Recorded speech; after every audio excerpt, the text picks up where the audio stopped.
आप सभी को हमारे आर्याव्रत भक्ति सागर यूट्यूब चैनल में स्वागत है। संकाष्टी चतुर्थी पे हम लोग सुनेंगे चौथ माता की व्रत कथा, जिसको रखने से सभी संकटों का नाश होता है और सुख समृद्धि प्राप्त होती है। मान्यता है कि इस दिन व्रत रखने और संकाष्टी चतुर्थी की पौराणिक कथा सुनने से भक्तों की सभी मनोकामनाएं पूर्ण होती है। चलिए आज हम लोग चौथ माता की कथा सुनते हैं। पौराणिक कथा के अनुसार एक सेठ सेठानी थे। उनके एक बेटा और बहू थे। बहू सबको भोजन करा के फिर स्वयं भोजन करती। एक पड़ोसन ऐसी भी थी जो रोज पूछती कि बहू आज क्या बनाया खाया है। बहू कहती ठंडो बासी। एक दिन उसके पति ने ऐसा सुनकर विचार किया कि आज तो पकवान बनाया जाए, फिर देखें कि मेरी पत्नी क्या कहती है। उसने तरह तरह के पकवान बनवाए और घर के सभी लोगों ने एक साथ बैठकर भोजन किया। आज भी पड़ोसन ने पूछा तो बहू ने कहा ठंडो बासी। सेठ के लड़के ने सोचा हो न हो कोई बात अवश्य है जिससे कि मेरी पत्नी ऐसा कहती है। उसने पत्नी से पूछा कि तुम रोज ठंडो बासी खाया ऐसा क्यों कहती हो, जबकि अपन सबने एक साथ बैठकर कई तरह के पकवान खाए। उसकी पत्नी बोली आप जो खा रहे हैं वह बाप बूढ़ों की कमाई है। जिस दिन आप कमा कर लाओगे उस दिन मैं समझूंगी कि ताजा भोजन कर रहे हैं। अब एक दिन लड़के ने माँ से कहा मैं एक बड़े शहर में कमाई करने जा रहा हूँ। माँ बोली बेटा अपने पास इतना धन है कि खाए नहीं सधेगा। माँ के मना करने पर भी बेटे ने स्वयं कमाने की दृढ़ निश्चय कर लिया और जाते समय पत्नी से कहा मैं जब तक कमा कर बहुत सा धन लेकर ना आऊं तुम चूल्हे की आग मत बुझने देना। एक दिन चूल्हे की आग बुझ गई तो वह मन ही मन घबराने लगी, कहीं मेरे पति पर संकट तो नहीं आन पड़ा। जल्दी से पड़ोसन में से आग लाकर चूल्हे में रख देती हूँ। ऐसा विचार करके पड़ोस में गई। वह पड़ोसन चौथ माता का व्रत पूजन कर रही थी। पड़ोसन ने कहा थोड़ी देर में आकर ले जाना। बहू ने पड़ोसन से पूछा आप यह व्रत क्यों करती हैं, इससे क्या मिलता है। पड़ोसन ने कहा चौथ माता के इस व्रत को करने से अन्न लक्ष्मी मिले और अपनी मनोकामना पूरी होती है। अब बहू भी चौथ माता का व्रत करने लगी। दीवार पर चौथ माता बनाई। उसी दिन घी गुड़ का चूरमा बनाकर रात्रि को चंद्रमा का अर्घ्य देकर भोजन करती। ऐसा करते करते बहुत दिन हो गए। चौथ माता ने उस बहू के पति को सपना दिया कि साहूकार का बेटा तू जागे कि सोवे, तेरी पत्नी बहुत याद करती है, घर जाकर उसकी चिंता मिटा तू। कल तू दुकान खोलकर बैठ जाना, आज तेरे हिसाब किताब चुकता हो जाएगा। अब तो चौथ माता ने जैसे कहा था वैसे ही हुआ। देखते देखते उसका सारा हिसाब किताब चुकता हो गया। चौथ माता की कृपा से उसने घर जाने की तैयारी की और गाड़ी भर के धन दौलत लेकर चल दिया। रास्ते में एक बड़ा सा काला नाग फन फैलाए बैठ गया और कहने लगा आज तो मैं तुझे डसूंगा, छोड़ूंगा नहीं। आज तेरी आयु पूरी हो गई है। सेठ के लड़के ने कहा आज चौथ माता ने मुझे सपना दिया तो मैं पत्नी से मिलने घर जा रहा हूँ। वहाँ मेरी पत्नी बहुत चिंता कर रही है, मैं उससे मिलकर जरूर आऊँगा, तब तुम मुझे डस लेना।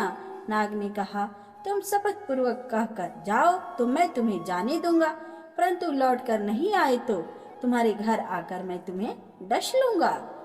इस प्रकार सर्प को वचन देकर वह अपने घर पहुंचा। वहाँ सभी से हंसी खुशी से मिला और भोजन करके उदास होकर बैठ गया। उसकी पत्नी ने उदास होने का कारण पूछा तो पति कहने लगा कि काले नाग वाली बात बताते हुए कहा, यदि मैं उसके पास नहीं जाऊंगा तो वह घर आकर ही मुझे डस लेगा। पत्नी बहुत चतुर थी। उसने कहा कि आप घबराओ नहीं, लेट जाओ, मैं एक उपाय करती हूँ। पत्नी ने कमरे की 7 पीढ़ी धोई। पहली पीढ़ी पर रेत, दूसरी पीढ़ी पर इत्र, तीसरी पर गुलाल फूल, चौथी पर कंकु केसर, पांचवी पर लड्डू पेड़ा, छठी पर गादी गलीचा और 7वीं पीढ़ी पर दूध का कटोरा भरकर रख दिया। इस प्रकार वह 7 ही पीढ़ी सजाकर बैठ गई। आधी रात होते ही नाग आकर पीढ़ी चढ़ने लगा।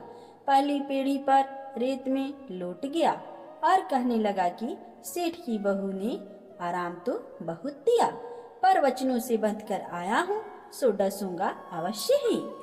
इसी प्रकार 7 पीढ़ियों पर नाग आराम करता हुआ और कहता हुआ कि डसूंगा जरूर कमरे में जाने ही वाला था कि चौथ माता ने विचार किया कि मैं इसे नहीं बचाऊंगी तो संसार मेरे धर्म कर्म और व्रत पूजन को कौन मानेगा। अब तो गणेश जी, चंद्रमा जी और चौथ माता ने उसे बचाने का विचार किया। चंद्रमा जी ने उजाला किया, चौथ माता ढाल बनी और गणेश जी ने तलवार लेकर नाग को मार दिया और ढाल से ढक दिया। अब बहू भी थकी हारी सो गई। दिन उगा तो लोग बेटे से मिलने आए, परंतु बेटा बहू तो उठे ही नहीं थे। बहुत देर हो गई तो माँ उन्हें उठाने गई। माँ ने 7 पीढ़ियों पर जो कुछ देखा तो वह बहुत घबराई और बेटा बहू को आवाज लगाई। बेटा बहू उठे तो देखा कि एक ढाल तलवार वहाँ पड़ी है। अब ढाल उठाई तो वहीं काला नाग मरा हुआ पड़ा है। बेटा बहू ने सोचा कि आज तो धर्म कर्म ही अड़े आए, जो भगवान गणेश जी और चौथ माता ने अपनी रक्षा की है। हे चौथ माता, आपने जैसे सेठ के बहू बेटों की रक्षा की, वैसे ही सबकी रक्षा करिए। तो सब कोई प्रेम से बोलिए, चौथ माता की जय। चौथ माता की महिमा और कथा आप लोगों ने सुनी, और अब हम लोग सुनेंगे गणपति जी की पौराणिक कथा, क्योंकि चतुर्थी पे गणपति जी की कथा ना हो ऐसा हो ही नहीं सकता।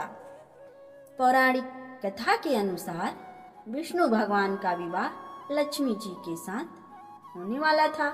विवाह की तैयारियां होने लगी। सभी देवी देवताओं को निमंत्रण भेजे गए, परंतु गणेश जी को निमंत्रण नहीं दिया गया। कारण जो भी रहा हो, अब भगवान विष्णु की बारात जाने का समय आ गया। सभी देवता अपनी पत्नियों के साथ विवाह समारोह में आए। उन सब ने देखा कि गणेश जी कहीं दिखाई नहीं दे रहे हैं। तभी आपस में चर्चा करने लगे कि क्या गणेश जी को न्योता नहीं गया है या स्वयं गणेश जी नहीं आए हैं। सभी को इस बात पर आश्चर्य होने लगा। तभी सबने विचार किया कि विष्णु भगवान से ही इसका कारण पूछ लिया जाए।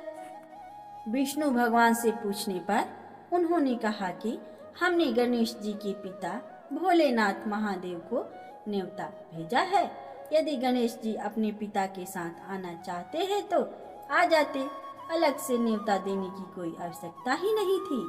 दूसरी बात यह है कि उनको 1.25 मन मूंग, 1.25 मन चावल, 1.25 मन घी, 1.25 मन लड्डू का भोजन दिन भर में चाहिए। यदि गणेश जी नहीं आएंगे तो कोई बात नहीं, दूसरे के घर जाकर इतना सारा खाना पीना अच्छा भी नहीं लगता।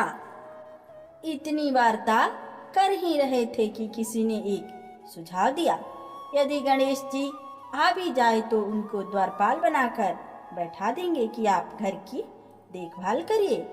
आप तो चूहे पे बैठकर धीरे धीरे चलोगे तो बारात से बहुत पीछे रह जाओगे। यह सुझाव भी सबको पसंद आ गया, तो विष्णु भगवान ने भी अपनी सहमति दे दी।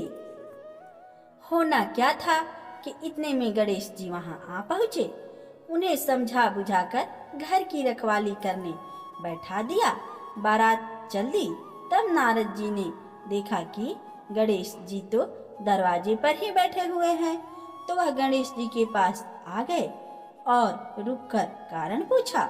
गणेश जी कहने लगे कि विष्णु भगवान ने मेरा बहुत अपमान किया है। नारद जी ने कहा कि आप अपनी मूषक सेना को आगे भेज दें तो वह रास्ता खोद देंगे, जिससे उनके वाहन धरती में धंस जाएंगे। तब आपको सम्मान पूर्वक बुलाना पड़ेगा। अब तो गणेश जी ने अपनी मूषक सेना जल्दी से आगे भेज दी और सेना ने जमीन पोली कर दी।